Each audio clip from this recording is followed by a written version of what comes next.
5 বছর আগে ভারতের ম্যাপ থেকে একটা গোটা শহর যেন উধাও হয়ে গিয়েছিল।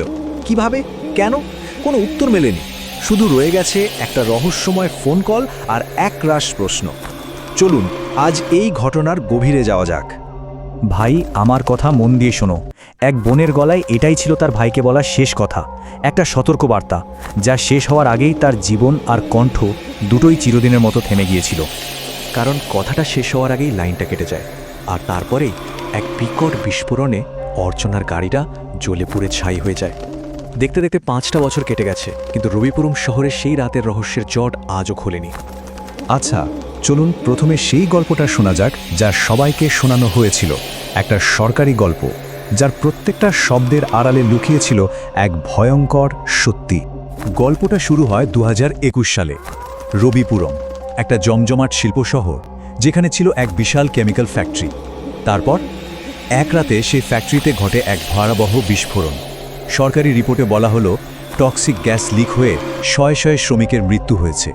আর তারপর পুরো এলাকাটাকেই টক্সিক জোন ঘোষণা করে চিরদিনের মতো সিল করে দেওয়া হলো। ব্যাস, কিস্সা খতম। কিন্তু সবার জন্য গল্পটা ওখানে শেষ হয়নি। অর্চনার ভাই অতুল, তার জন্য তো দুঃস্বপ্নের শুরু হয়েছিল সেখান থেকেই। মনের কোম্পানি থেকে অতুলের কাছে এসেছিল শুধু একটা ইমেল, খুব সহজ ভাষায় লেখা। অর্চনা এক মর্মান্তিক দুর্ঘটনায় মারা গেছে। দুঃখের বিষয়, তার দেহের কোনো অংশই পাওয়া যায়নি। ভাবা যায় একটা মানুষের জীবনের দাম শুধু এই কয়েকটা শব্দ। কিন্তু অতুলের দুঃস্বপ্নগুলো অন্য এক গল্প বলছিল। প্রতি রাতে স্বপ্নে আসত বোনের সেই ঝলসানো মুখ, রক্তমাখা চোখ, আর তার একটাই আরতি, আমাদের মুক্ত করো। এটা কোনো দুর্ঘটনার গল্প ছিল না, ছিল এক ভয়ঙ্কর সত্যের ইশারা। তাহলে কোনটা সত্যি, একটা দুর্ঘটনা নাকি এক ভয়ঙ্কর ষড়যন্ত্র যা ধামাচাপা দেয়া হয়েছে? এই প্রশ্নের উত্তর খুঁজতেই অতুল তার বান্ধবী তানিয়া আর বন্ধু গৌরবকে সাথে নিয়ে একটা প্রায় অসম্ভব মিশনে বেরিয়ে পড়ল। তাদের গন্তব্য সেই নিষিদ্ধ ভুতুরে শহর রবিপুরম, যেখান থেকে গত 5 বছরে একটাও খবর বাইরে আসেনি। শহরে ঢুকে তো ওরা অবাক। মনে হচ্ছিল যেন সময়টা হঠাৎ করে থমকে গেছে। টেবিলের ওপর আধ খাওয়া খাবার পড়ে আছে, দড়িতে এখনও জামাকাপড় শুকোচ্ছে, যেন শহরের মানুষগুলো এক মুহূর্তে ভ্যানিশ হয়ে গেছে। হঠাৎই একটা ভাঙা বাড়ির ভেতর থেকে ভেসে এলো এক অমানবিক চেরা চিৎকার, আর অন্ধকারের মধ্যে দপ করে জ্বলে উঠল দুটো টকটকে লাল চোখ। ওটা কোনো মানুষের চোখ ছিল না, কোনো পশুরও না। ওটা ছিল একটা জম্বি, না মানুষ না মৃত। ছেঁড়া ফাটা শরীর, রক্ত ঝরা চোখ, আর এমন এক শক্তি যা মানুষের পক্ষে ভাবা অসম্ভব। রবিপুরমের আসল রহস্যটা ছিল এটাই। কিছু বোঝার আগেই সেই জানোয়ারটা ঝাঁপিয়ে পড়ল তানিয়ার উপর, এক ঝটকায় ছিঁড়ে নিল ওর গলা। অতুল আর গৌরব যেন পাথর হয়ে গেল।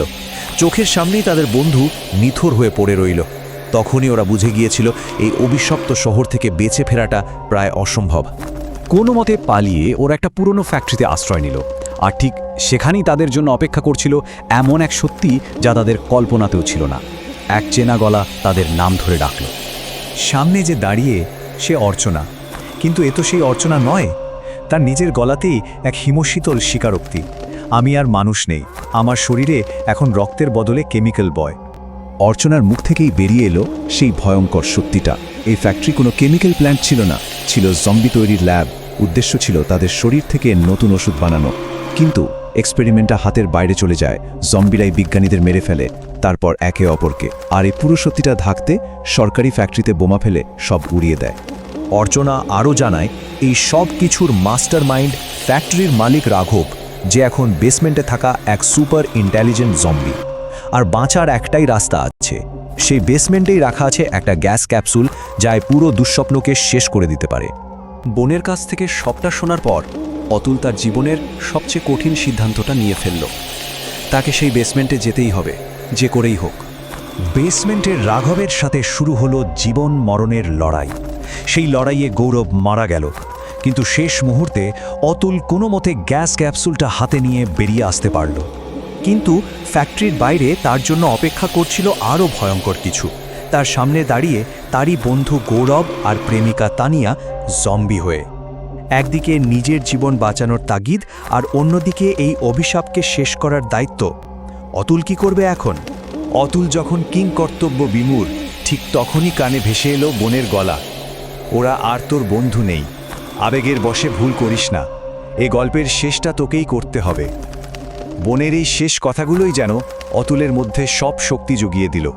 অতুল কাঁপতে কাঁপতে ক্যাপসুলটা মাটিতে আছড়ে ফেলল। এক মুহূর্তের জন্য সব নিস্তব্ধ। তারপরই এক রাশ কালো বিষাক্ত গ্যাস গ্রাস করে নিল পুরো শহরটাকে। তার বোন, তার বন্ধুরা, তার ভালোবাসা সবাই সেই বিষাক্ত আগুনে পুড়ে ছাই হয়ে গেল। রবিপুরম শহরটা হয়ে উঠল এক চলন্ত কবরস্থান। এই বিশাল ধ্বংসলীলার শেষে দাঁড়িয়ে রইল শুধু একজন, অতুল, যে তার সবকিছু হারিয়েও পৃথিবীকে এক ভয়ঙ্কর বিপদ থেকে বাঁচিয়েছে। একরাশ শূন্যতা নিয়ে সে একাই হেঁটে বেরিয়ে এলো সেই জ্বলন্ত শহরের ধ্বংসস্তূপ থেকে। রবিপুরেমের গল্পটা তো শেষ হলো, কিন্তু একটা প্রশ্ন রেখে গেল।